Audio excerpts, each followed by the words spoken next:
Hey everybody, welcome to the Building Code. This is Dan Houghton, co-founder and CEO at Buildertrend. I'm here with Bill Smithers of CBUSA. We're here today for the final episode of the Building Code Takeover series. Happy to be here. Hey Bill, what's going on? Hey, how are you, Dan? I am amazing. I'm super stoked for our conversation today. We're going to talk about a few different topics, but our core of what we're going to be speaking about today is mission. How you build a mission for your company, how you live through your mission, how you operate through a mission, as well as core values. Something, from my perspective at Buildertrend, clearly it's evolved over a long time, but I'm excited now that we've got CBUSA, part of the Buildertrend family, not only to learn more about the history of how you have developed a mission for your organization, but more about just the history of CBUSA and how that's evolved.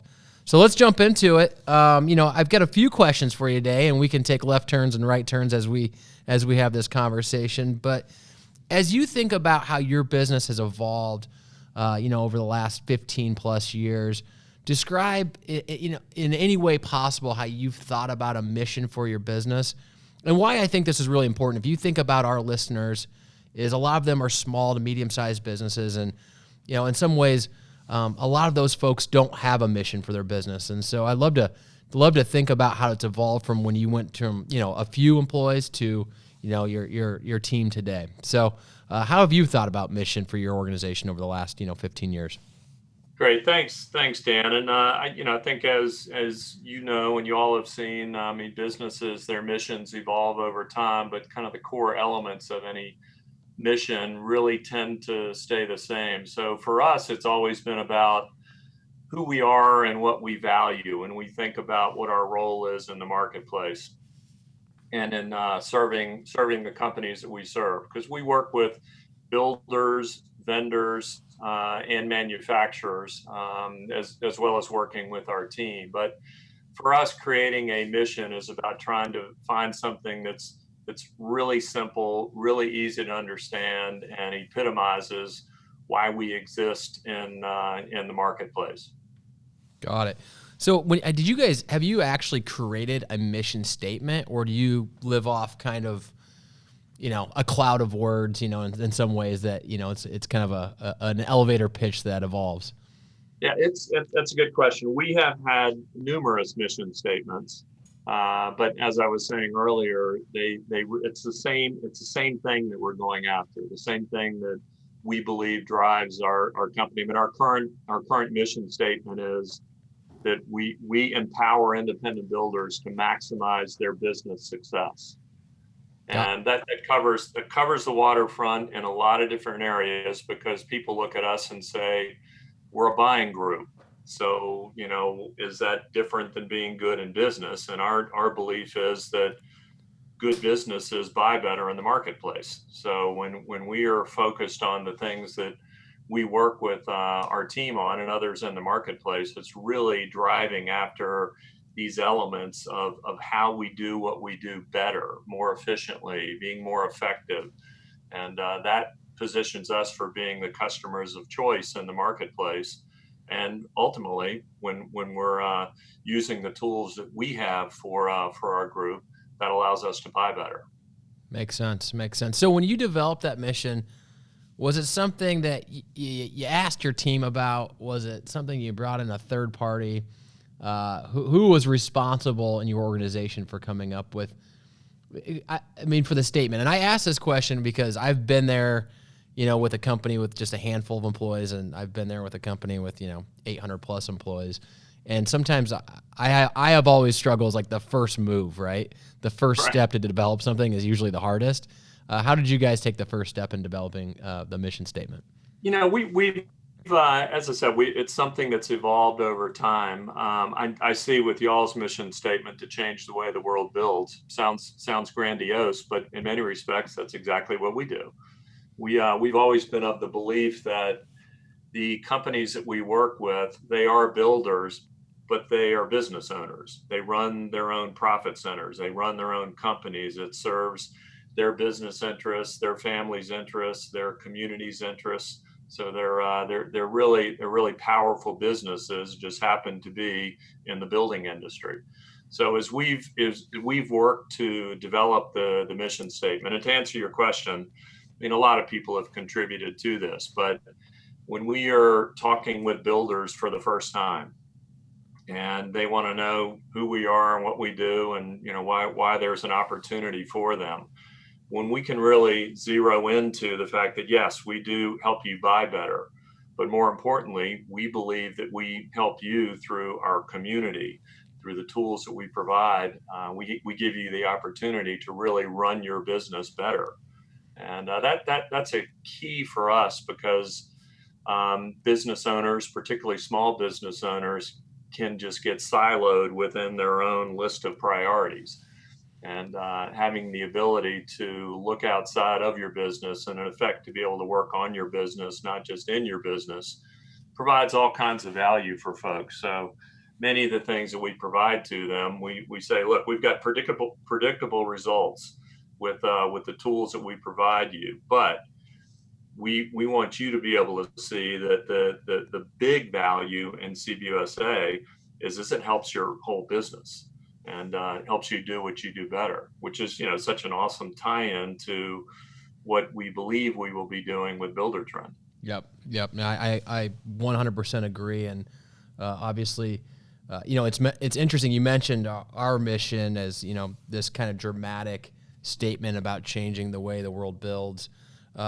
And I remember when we went through the process, and we hired a marketing firm, and we had lots of conversations internally. We did this self-identification on who we are internally to our team, who are we to our customers.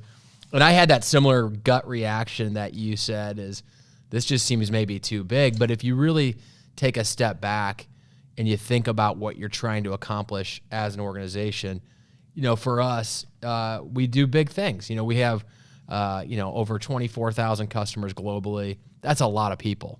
And when you're touching, that many businesses, I think you have to, in some ways, stand on your soapbox and not be afraid to say who you are and what you are. And I think a lot of our leaders and a lot of the people, a lot of our customers that I speak with, and even folks that I've met on your team, most people are pretty humble about who they are. And the last thing that really comes natural to them is to stand up tall and make a big statement about who they are. And but I do think it's really important, even if your business is 3 people or, again, 800, that you do make that statement. And for us, we didn't do it at our organization for 12 years. We never had a mission for 12 years. We had a mission, we didn't state it, and we didn't put it on our website. We didn't own it. And that was a big mistake on our part, and something that I regret. And if there was any advice I could give to anybody out there, even if your business is less than a year old or you're a startup, really try to figure out who you are and what kind of changes you make. Outside of the mission, Bill, do you guys, does your team talk about core values, how you do certain things, how you handle certain situations? And I know every business that I've ever met's a little different on this. Do you guys have any wording or language around core values? We have a set of core values. I mean, our belief is, and we think this is reflected in our team and in our culture, is that there are a lot of methods that you can use in the business world to do what you do. We want it to be that the way, from an ethical standpoint, that we approach our business. We realize that you can't have a program where truly everyone is a winner, like the soccer kids, that everyone gets a trophy. But we've made our business so that in many respects it's rules based. We don't play favorites. We make sure that we're communicating as well as we possibly can about what the objectives of any individual initiative that we have in place might be. But we believe that in doing that, we've developed the trust of the companies that we work with. And this is on the builder side and the vendor and manufacturer side, that they may not like the decision that we reach or who we may choose for a particular buy, but they don't argue about the process. They really think that that we're professional in the way that we do what we do. Because our role in the market, and we tell our team all the time that, look, we are pushing a rock uphill every day, because we are working to get really good companies to be even better companies, and to get them to maybe do something a little bit differently tomorrow than they did yesterday, even when those companies many times don't believe that that's possible. So once we start that rock uphill, we know we'll never get to the point where it's going to be rolling down the other side. But that's the mentality that we take with our team, that they know it's hard work, but the wins that we get along the way, when a builder in our group or a manufacturer that's part of our network comes back to us and says, wow, that really did what y'all said it was going to. That made a difference in my business. That made things better. That's the validation that our team gets over and over, and it gets them to turn right back around and say, yep, let's keep pushing this rock uphill, because it matters, and it helps them to do what we believe our mission is to do, which is to help them make their business better. Got it. And is one thing that stuck out to me, what you just said there, which is, I loved this comment, rules-based. You're a rules-based organization. Can you dive a little deeper on what that actually means for your partners, for your customers, for your internal team? It is. It's for us, and this is part of the value system that we work to have our builders understand and embrace as well. What you do as an individual company, you're going to get a certain set of results. We work together with multiple companies, and the way that you conduct yourself in the marketplace, everyone sees it. And when you are kind of going hither and yon and making one decision for one set of reasons and another decision for another set of reasons, you become somewhat erratic in the marketplace. And we have found that the greatest success comes from us being able to tell the partners that we're working with, look, this is how we're going to go about making our decision in a certain category, or determining what products we're going to buy. And here's how that procurement process is going to happen. There's no misunderstanding. There's no claim that there was favoritism or something along those lines. We keep telling people that we work with, we want you to help us be more competitive in the marketplace, so we can continue to be really good customers for you. So when we put rules and programs in place for the contracts that we have, whether it's with a manufacturer or a vendor, it makes it really clear to all the stakeholders how we're going to go about doing what we're doing. It's not an issue of, hey, if we take you out to dinner, we're gonna cut a deal with you. So, and that's, it's harder to do than you might think in the market, but our team is that's how we roll. That's how we look at things. It's it's got to be all transparent and understandable to all the key stakeholders. Well, and you're working with a wide variety of organizations. We're talking about kind of three, to simplify it, three kind of sets of groups. You've got your local vendors in a marketplace. You've got your national manufacturers, as well as then your local market builders. Is the message, obviously this rules-based, what you just talked about, is it's a consistent message to pretty much everybody across the board, but it has to be a different kind of value proposition. It's like if you're a builder and remodeler, your value proposition potentially on a new home is different than a kitchen remodel. When you talk about value proposition to a builder in Columbus, Ohio, what is that value proposition? Well, if you think, you're mentioning, because we do have remodelers that are part of the group. We have more builders that are part of the group, but ultimately we're selling our services as builders or remodelers to someone in the general population, someone that is going to trust us to take care of them through the process, not just in terms of how we communicate, but how well we can buy for them. And for small companies that are basically the makeup of CBUSA, and I think in many respects the makeup of Buildertrend, we get pummeled in the marketplace if we're working on our own. So when we can turn around and say to our customers, look, here's what I do within my business to help me be a better builder or remodeler for you. It's a huge value proposition. And we find that even companies within our network that do cost plus, where they may not get the direct benefit of a lower price, when they can turn around and tell their prospective customer, here's how I buy for you. I'm part of a group of elite builders that really focus on buying in a better way. In many cases, that gets them the job that they may not have gotten otherwise. So it's, there are a lot of layers to it, but it really goes back to the core belief that we look at and say the best customers get the best pricing in the marketplace. So when we can look at ourselves and say it's not just about dollar volume and leverage in the marketplace, that gets us to a certain level. What we found over time is that when we become better companies, in addition to having the leverage and footprint we have, our deliverables and the value that we can generate for our network goes up significantly. Yep. And I don't know if a lot of, so you have a deep background. You've been in residential construction for, decades. I don't want to age you by any means, but for a long time. And,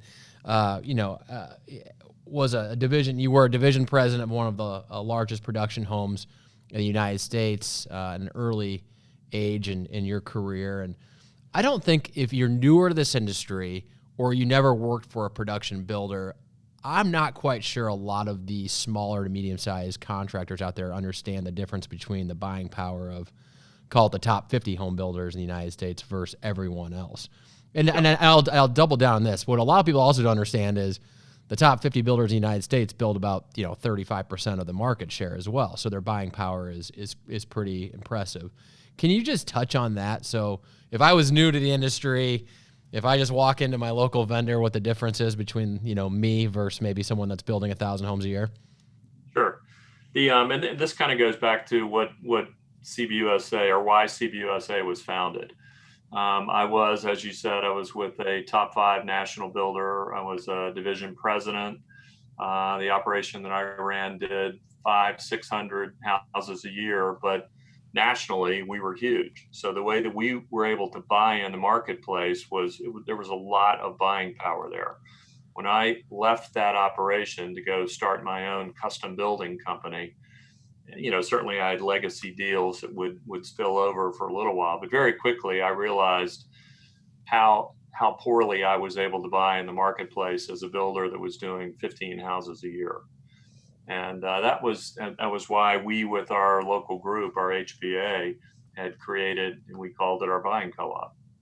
Got it. Makes sense. To say that we can leverage that volume effectively in the marketplace. But we have this all the time when we're dealing with prospective members that maybe it's somebody that's doing 100 houses a year that does buy well in the marketplace, and they really focus a lot of energy and effort on that part of their business. And they'll tell us, look, you don't know how well we buy. We're really good at what we do. I mean, we love that opportunity because when we can explain to them, look, yes, with 100 houses a year, you're going to buy at a certain level, and it's going to be a really good level. But add that to the 1,000 or 1,500 others that might be in your market from a start standpoint, or with builders across the country where you have a seat at the table with national manufacturers to structure programs. And we'll do comparisons for them and be able to say, yes, you're buying well, but you aren't buying as well as you could be. And when they kind of we always tell ourselves and our customers, when we get over ourselves as builders and kind of put our ego off to the side a little bit, then we can really perform at a higher level. And we see that over and over again as we work to grow our network and make sure that we've got alignment with the people that are part of our program. And I have to imagine when you're talking to a local vendor or a national manufacturer on the other side of this, there has to be some resistance at first, but then their eyes probably kind of, that they see the opportunity of, working with some of the best contractors in the United States that are, paying on time, that are, reputable, and it's better to have those relationships than not have those relationships.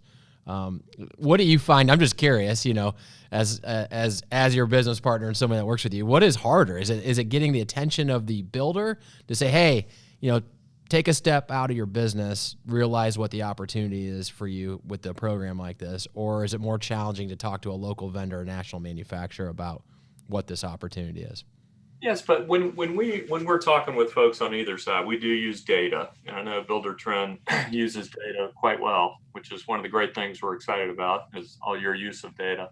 But when we can demonstrate to a manufacturer, we'll say that their first look is for us, how many starts do you have as a group, and we'll give them what our number is, but we tell them, look, it's not just about the start. That's how they would kind of categorize a national builder, because there's kind of typically a pretty narrow range and where they play from a pricing standpoint. When we can tell them that members of our group might do a 2,500 square foot house, they might do a 25,000 square foot house, and everything in between. So a start is not a start. We need to quantify for them how much the opportunity is. And we can paint that picture for them they know we're a difficult group to get to, because most of us are smaller companies. And when they have one consolidated means of getting to builders that really are the best in the marketplace and do pay their bills on time, it's a very strong value proposition. And, probably the best thing for us now with our 15-year history is we have a track record.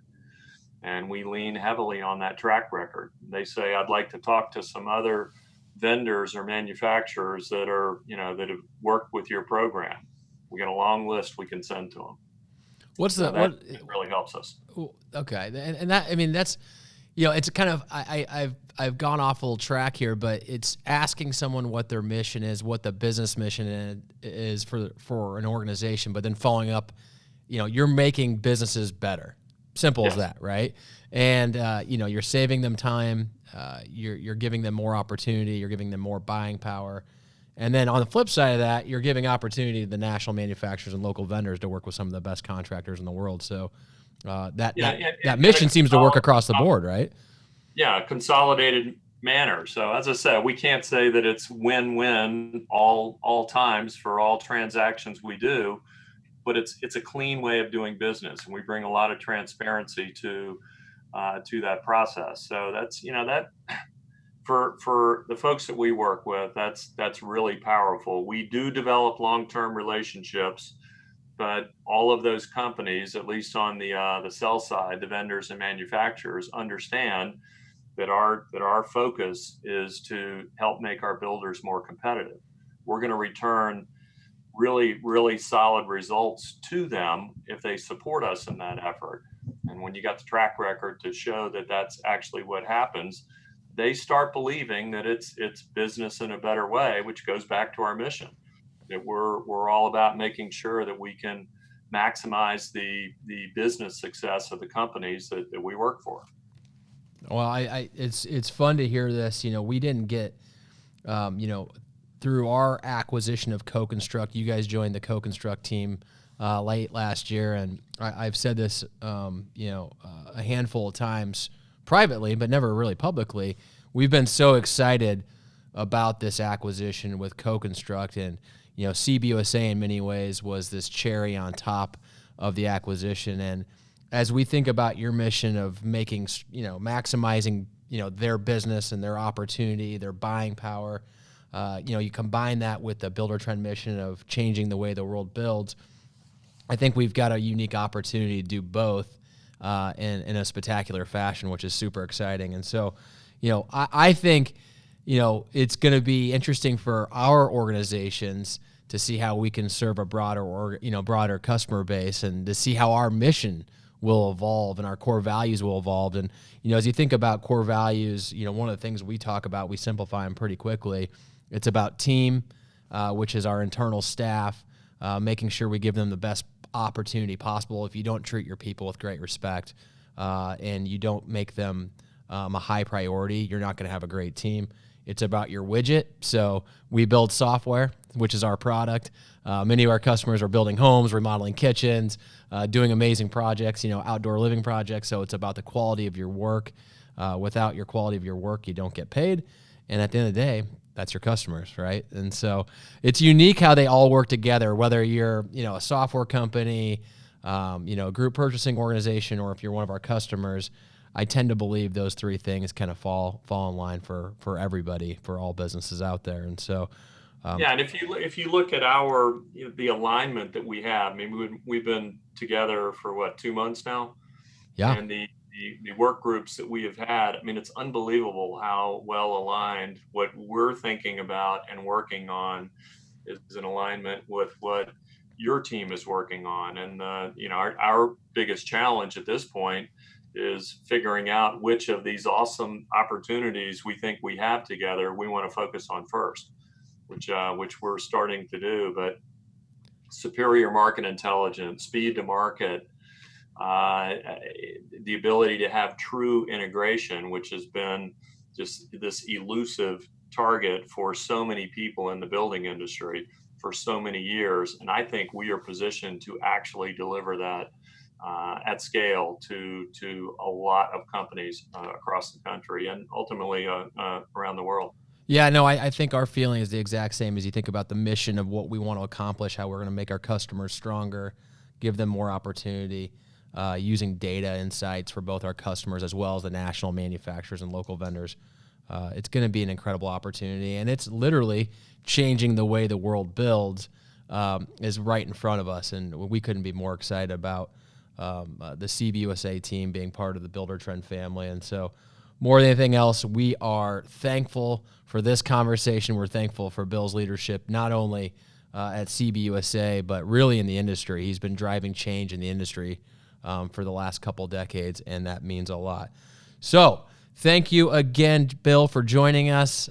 Any last remarks you want to share with all the listeners out there? Now, Dan, we're very excited about the opportunities we have together. Our entire network is excited about that. Our team is super excited.